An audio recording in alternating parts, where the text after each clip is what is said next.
I watched FAMU versus Bama State, and I can't say that I walked away feeling much different about either team. Oh, yeah. Well, maybe a little bit about Alabama State. Oh, yeah. It's locked on HBCU. Play my music.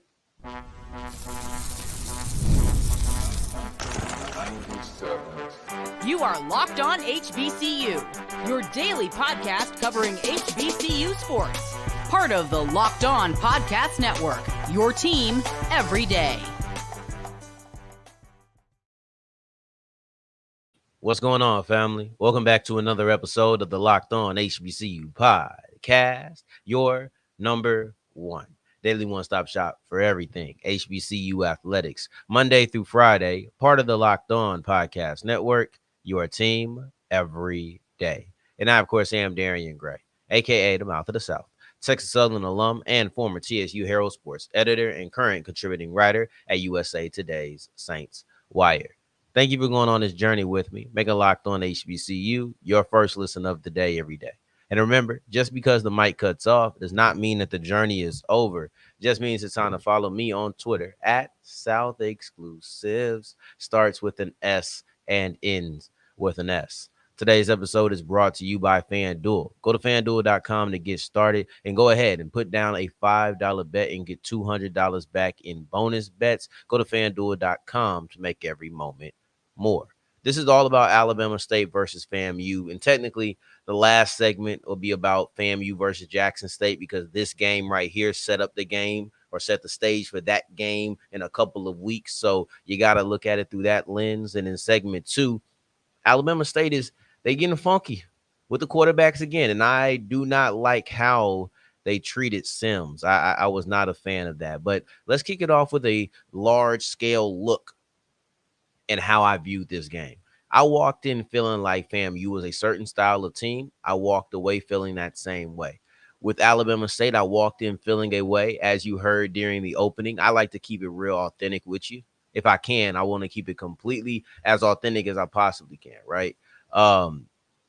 That little part where I was about to go into the play my music and then I snapped and was like, yeah, I kind of feel different about Alabama State. It's because like I'm on the fence. Do I truly feel different about Alabama State by the way that I'm questioning their offense? Yes and no. The yes comes in a way that I feel different because of what I said last week. I saw a heartbeat. I saw a team that showed a little bit of offensive potential. I don't necessarily disagree with that statement now, but it is a little different. It is a tad bit different in my opinion. So what I loved about Alabama State a week ago against Bethune-Cookman was their ability to run the ball. That still happened today. But they benched their quarterback, and we'll get into that in segment two, but they didn't show the same offensive potential because I looked at how they treated the passing game. So I'm going to try to keep it very brief because I don't want to spoil too many of the things that I'll say when I do get into segment two. But the reason it's not really that much of a difference is how long have I sat here and said that Alabama State doesn't have an offense, but they have an elite defense? That defense is great. That Alabama State defense is phenomenal. It's the type of defense that you get upset at your offense for being so bad. You already upset that your offense isn't good. But when you see the defense performing the way that they are, forcing 4 turnovers against FAMU, you sit there and you just get upset, right? Like y'all seen the memes on Twitter. I looked at my partner and I sighed. I feel like that's what Alabama State fans do whenever they watch somebody else with a good offense or even a serviceable offense, because I can't say that they're putting that on display on a weekly basis. I praise what they did against Bethune-Cookman in hopes that it would continue against FAMU. And you know what? It kind of did, because as bad as the offense seems, if you knock in your field goals, we're not having this conversation that we had today. Alabama State missed 3 field goals. They ended up losing 28-13. So no, those 3 field goals don't save you, but that would have kept the game way closer.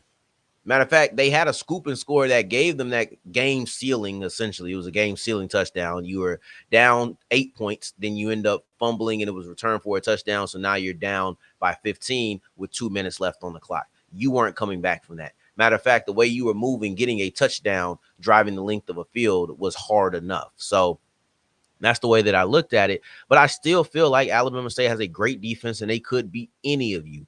Like, I don't care who your school is. You may feel like you'll get them because they don't have an offense. But if they get you, you wouldn't be shocked, or at least you shouldn't be shocked, right? Um, Now to FAMU. Now to FAMU. Actually, I want to go through these little this drive chart real quick for Alabama State. Alabama State, first drive of the game, missed field goal. Then they go down and get a touchdown. Next drive, missed field goal. That's the first three drives. And if Alabama State scores on the first three drives, I don't think we're talking about them the way that we are. That's the thing. The biggest talking point for Alabama State walking out of this game is either, wow, their amazing defense is being absolutely wasted by a bad offense, or they are on QB5, which we'll attack in segment 2. Those are probably one of the two biggest storylines because they're the bigger entities. But when you look at how they started this game, if Alabama State makes their field goals to start this game, you're looking at 13 points in the first three drives. We're not talking about Alabama State the same way. They scored 13 points, period. Like, this is a completely different offense when you look at it that way. So you're looking at another missed field goal later on down the line. That's three missed field goals. That's 9 points off the board, right? Like, that's a big deal. But when it comes to FAMU, because I want to give both teams proper attention, when it comes to FAMU, I don't feel any different about them. Did I think that they had amazing offensive performance? No, I did not think they had an amazing offensive performance. But I think that Alabama State has a great defense. What I saw was a team that gets theirs occasionally. And it was funny. So I was talking to Mo Carter, who, if you listen to the game or watch the game, I should say, on ESPN Plus, then you would have heard him as one half of the crew. And we were talking about this game after the fact. And we came to this conclusion that FAMU just gets it done. When they need to get it done, they are going to get it done. We're talking about the run game. They may not run the ball dominatingly. All that's not a word. They may not dominate the run game every single possession, every single play. But it seems like when they need to get those yards, they will. When it comes to the run defense, I thought Alabama State was gashing them. I thought that, hey, Holtzclaw is the truth. Holtzclaw is a really good running back, and it's somebody who they should base their offense around. Jamari Holtzclaw is the focal point of this offense. I think it's clear they're leaning that way. It needs to continue to be that way. He had a phenomenal game, right? But that leans to what I thought FAMU's Achilles heel was. They don't have a run defense for real. But when they need to stop you, when it's 3rd and 2 and you got to run, for some reason, they know how to rise to that occasion. It's the strangest thing, because I won't say that they have a good run defense. I won't say they have an average run defense, but probably slightly below average. But when it comes to 3rd and 2 and they have to rise to that occasion, I'm banking on FAMU. It's really insane to me. But anyway, let's keep pushing. For FAMU, I walked away. Oh, you got yours in offense. You rose to the occasion defense. Like, I don't think you really had to do too much. It wasn't a test for the defense. But FAMU still looks like one of the best teams. FAMU was supposed to walk out of this game victorious, and they did. I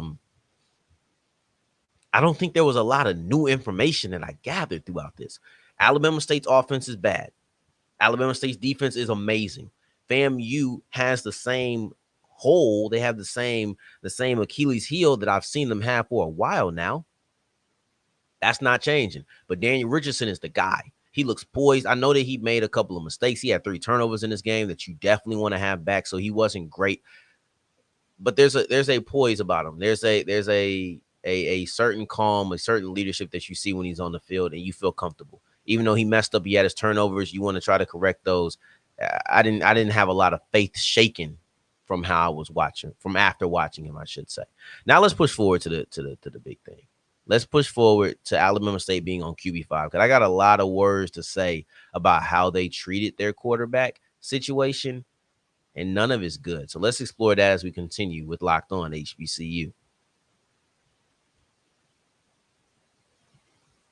Today's episode is brought to you by FanDuel, and FanDuel is the official sports book of the Locked On Podcast Network. The Saints versus Chiefs are tonight. Woo, let's get into it. Y'all gonna put some money on this? The Saints have had a lot of one-score games in the last 2 weeks. The Chiefs have had all one-score games. Y'all go ahead and see what the odds and spreads are. You go ahead and go to FanDuel.com, and you can make it do what you do, make a little bit of money. Now, if this is your first $5 bet, you get $200 back in bonus bets. It's really simple. It's not a difficult process at all. You go to FanDuel.com, whether it's the NBA, my stinking Aces are out of the WNBA playoffs. That's okay because I do like the Liberty. They ain't my Liberty, but I do like the Liberty. And Sabrina, the MLB's going into playoffs. I just seen that the Astros got put out by Detroit. Everything. You can put money on any and everything. This is for WNBA, MLB, NFL, NBA, NHL, all of it. So you go ahead and go to FanDuel.com. That's FanDuel.com to make every moment more.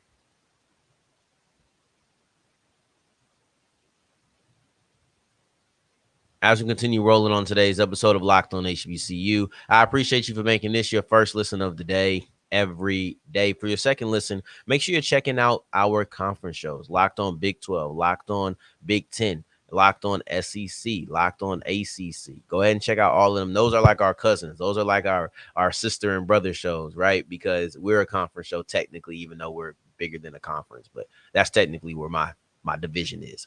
So go check out my brothers and sisters. That being said, I don't like how Alabama State is treating their quarterback position. Alabama State has had two premier games this year. Their matchup versus North Carolina Central and this game right here against FAMU. And in both of those games, they walked out with a quarterback, I won't say controversy, but it was the talk of the game.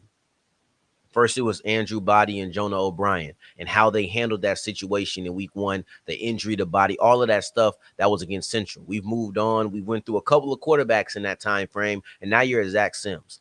And you bench him for a guy who plays wide receiver for you, but was a quarterback in high school. I am not a fan of this. I'm not a fan of how they did it, the timeline in which they did it. I wasn't a fan of any of it. Zach Sims is a freshman. You're supposed to let him take his lumps. If you think he can be your future, you allow him to take his lumps. I don't imagine that the guy who plays wide receiver for you is going to come in and be absolutely magnificent. And he wasn't. He wasn't. I didn't even like his long pass. I thought that was underthrown. But I can't grade him too harshly because he is a wide receiver. He was a wide receiver at his stop before he got to Bama State. He's a wide receiver at Bama State. The offense was basically throw it deep. Oh, it's underthrown, come back and try to get a PI. It wasn't a good offense. But you also didn't give Zach Sims really much of a chance. He had maybe 10 dropbacks. He had 5 throws, 4 rushes, 1 sack. You're looking at 10 dropbacks. And in those 10 dropbacks, you said, yeah, he got to go. You gave, well, I forgot his name. Now let me make sure I get it right. You gave Kareem Keyes 10 passes himself. Kareem Keyes, the wide receiver who should be treated as an emergency quarterback, not as a guy who is a backup to replace the starter. He should have been treated as an emergency quarterback. Kareem Keyes had 10 pass attempts. Zach Sims had 5. Even if you want to say, well, Zach Sims took off running. Zach Sims had 4 rushes, and that includes the sack. So that's 9. What are we talking about? You didn't give him enough of a chance. I do not like that. I think offensively, you have shown me failure after failure with the quarterback position. And it's not about how they're performing. It's about how you're utilizing them. With Body and O'Brien, I hate the 2 quarterback system. But you know what? Let's leave that in week 1. This week, you have Zach Sims, a true freshman. He comes out here and he throws 5 passes in 2.5 quarters. Not even 2.5, really like 2 in the beginning of the third. He was benched. 5 pass attempts, and you sit him down for a guy who was a high school quarterback, but a collegiate wide receiver? Are you really giving him a chance to grow? Are you really being fair to your young quarterback? In my opinion, you're not. In my opinion, you're doing him a disservice. Who's the starting quarterback next week? Who is the starting quarterback the next time that we see Alabama State on the field? Is it Kareem Keyes? Is he now your guy? Or is it Zach Sims? Is he going back? I don't know if I'm Zach Sims, I'm playing antsy. I understand that everybody has different triggers. People are motivated in different ways. I'm not here to knock that. I don't know how Sims gets motivated. To me, I've seen quarterbacks be crushed, hit their confidence. I've seen quarterback confidence be crushed. I could easily see this. 1 interception, I'm getting mentioned. It was a bad interception. Don't get me wrong. It was a bad interception. This is not me here to say that Sims played a great game or anything. That interception could have been picked off by two people. He stared the guy down. There was two underneath defenders. If the first guy didn't get it, I think the other guy would have. That was a bad play. Do you think Kareem Key came in and played much better? I don't. I don't. He had a long pass that was underthrown. If he was a real quarterback, I would be talking about him way differently. But because he's a wide receiver, I'm not expecting that much to me. But here is my thing. If Kareem Key is a wide receiver for you, why are you not treating him like an emergency quarterback who comes in when all is lost? All was not lost when Zach Sims was in the game. I told you the beginning of the game, if Alabama State makes their field goals, I don't think Zach Sims ever leaves because now you scored 13 points in the first 3 drives. We're having a different conversation. Things are transpiring different, and everything is a different situation. But you have to play with the cards that were dealt. And in my opinion, you did the wrong thing. You didn't give him a true chance. You didn't show that you trusted him. You showed that you don't trust him. Alabama State has fumbled this quarterback situation way too many times for me to give them the benefit of the doubt. Way too many times. I'm in disbelief when you really look at the stat sheet and you see an emergency quarterback, you see a wide receiver come in the game and throw more passes than your actual quarterback. And don't get it twisted. He had his runs too, right? Kareem Key, I want to call him Cameron so bad. Kareem Key had 9 rushes. You use your quarterback more when you put the wide receiver in at quarterback than you did when you had your actual quarterback. This is coaching. There was a pass, and I seen the announcers was talking about how bad the throw was, but it was a pass in which Zach Sims immediately, it was a designed rollout to his left, in which he would have to flip his body to make the throw. What he said, and swung his body like that's how it was for him to have to make that throw. You're supposed to roll out and have an easy throw, but they rolled him out the direction and have a difficult throw. This is poor offensive game planning. This is poor offensive execution, but I'm putting it on game planning and coaches more than I'm putting it on the players. For me, you have to make a choice. When you're dealing with a true freshman going into his 3rd game, you can't expect it to be pretty.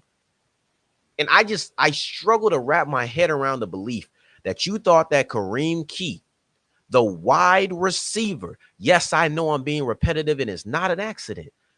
I struggle to believe that Kareem Key, the wide receiver, was supposed to come in and give your offensive passing attack a jolt. If it happens, okay, I'd be wrong. But I'm sorry, objectively speaking, I'm on the right side of this, in my opinion. I'm not expecting him to come in and rejuvenate anything. You could run the ball. You ran the ball well. Holtzclaw, 20 carries, 138 yards, 6.9 a pop, along of a 67-yarder. Like, you ran the ball well. I needed somebody to throw. I don't think Kareem Key was the guy. And I didn't see enough to have him start. So now I got to let this man true freshman, who I'm not letting really take his bumps, not really take his lumps. I gotta tell him come back in this week. And he's probably going to think if I throw an interception, I'm out. Alabama State is down to quarterback 5. It's hard to get good offense when Zach Sims was quarterback 4. It's hard to get good offense when you're on quarterback 4, who's a true freshman I can count on one hand how many games Zach Sims has played. I'm sorry, it's going to be ugly at times. And if you, the offensive coordinator, can't be patient, I'm sorry, you don't have many options. But here I am assuming you have no options. You could always go to the wide receiver, who was a wide receiver at the college he was at before he came to Bama State and played quarterback in high school. He can throw the ball deep, but it's no quality passes out there. I'm sorry, I'm not a fan. Moving forward, one thing I am a fan of is that Jackson State versus FAMU just grew in importance. I can tell you without a question, that is our game of the week going into October 19th. Don't question it. That is what it's going to be. So let's talk about how this game has kind of set the stage for that as we wrap up today's episode of Locked On HBCU. Today's episode is brought to you by Gametime, and Gametime is the official ticket sponsor. Listen, I'm going to the Saints versus Buccaneers game on Sunday. You can best believe that I got my tickets on Gametime. And there's nowhere else I would go.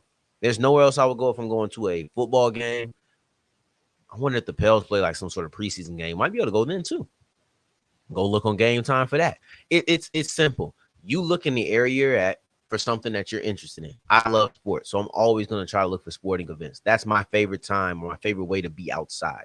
But maybe you want to go to a comedy show. Maybe you want to go to a concert. Maybe you want to go to a WWE event. They have all of that on Gametime. The circus, I've told you, everything you could possibly want is on Gametime. It's up to you to download the app, create an account, use the code Locked On College, and you get $20 off your first purchase. So where are you going right now? Matter of fact, do it as I'm talking to you.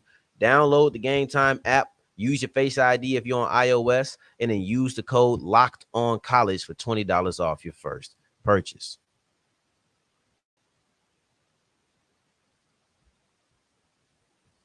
As we're wrapping up today's episode of Locked On HBCU, I appreciate you for making this your first listen of the day every day, making it all the way to segment 3. And I thank you 2 times for that. Thank you. Thank you. Man, listen, I thought that Alabama State versus FAMU was a main event type of game. And I can't necessarily say that it was. Dak just threw an interception. I'm going against Dak in fantasy. I think I'm about to get my first win. He's had a fumble. He's had an interception. If he does great, I'm going to cut this out. If you heard this means Dak didn't have a good game at the end of the day. That's what that means. I'm just letting you know right now. But anyway, where was I at with this? Where was I headed with this? Oh, Alabama State versus FAMU was supposed to be the main event. Then I think a lot of things transpired that kept it from being the main event. Like injuries, the injury to Andrew Body really distorted how exciting this game was supposed to be.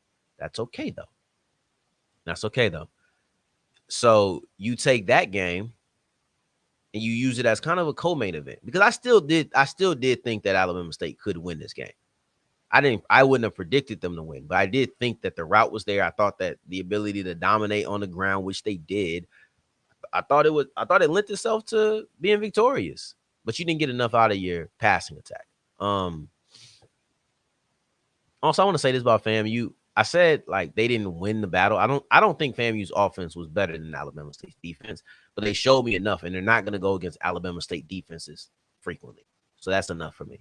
Anyway, but now I see, just like over the last couple of years, everything comes back to FAMU versus Jackson State. That's what it always comes down to. Last year was the break. This year, it's all coming back down to FAMU versus Jackson State. This is the game that we've been looking forward to. You're always waiting for that one game that you realize is going to be the deciding factor in a division. You always look for that one game that feels like it's Titan versus Titan. You always look for that one game that's like, okay, we're going to see who's really a championship contender. Sometimes you have 1, 2, maybe 3 of those games throughout a year, depending on what conference you're in, right? Like I would say that the MEAC probably they've had one over the last 2 years. The SWAC has had one over the last few years, but you can have multiple. If you have 3 top teams, you're probably gonna have 2 to 3 games where it's like, okay, this is Titan versus Titan, this is top dog versus top dog. Who is really a championship contender? That's what we're gonna see. If FAMU dominates Jackson State, I'm gonna have to change my tune. I really am. I speak glowingly of the Rattlers, but it'll be a different tone if they come out and they dominate Jackson State. And the same is true vice versa. If Jackson State dominates, we're having a different conversation about them. I still think these are 2 top tier teams, but I'm going to tell you right now, and I'm going to tell you a little bit more in depth on tomorrow's episode. I think North Carolina Central better than both of them. I think North Carolina Central has shown to be the best team. But Jackson State versus FAMU has regained its prominence. It may not be the Orange Blossom Classic, but nothing has changed. This is top dog versus top dog. These are 2 teams in the SWAC battling it out. To see who can be the best in the East. And I think that the winner of this game, and we'll talk about it more when it comes up, but if FAMU wins this game, they're winning the SWAC East at least.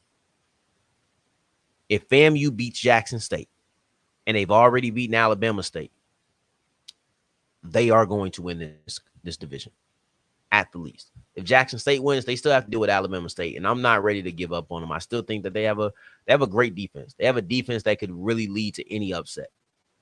So we'll see. But geez, oh my gosh, I don't want to spoil too much. This will be our game of the week. Just so you know, Alabama State or Alabama A&M lost to Jackson State. That was a crazy game. I got to go back and check that one out because JSU actually opened up a huge lead, and then Alabama A&M came back, and it was way too close. Yeah, there was a lot. But moral of the story is, this is the game we all want to see. These are the two teams that we think are the best in the conference of either division. And I know that Jackson State lost to Grambling, but I don't. Uh, I see more consistency from Jackson State as for what I want to see.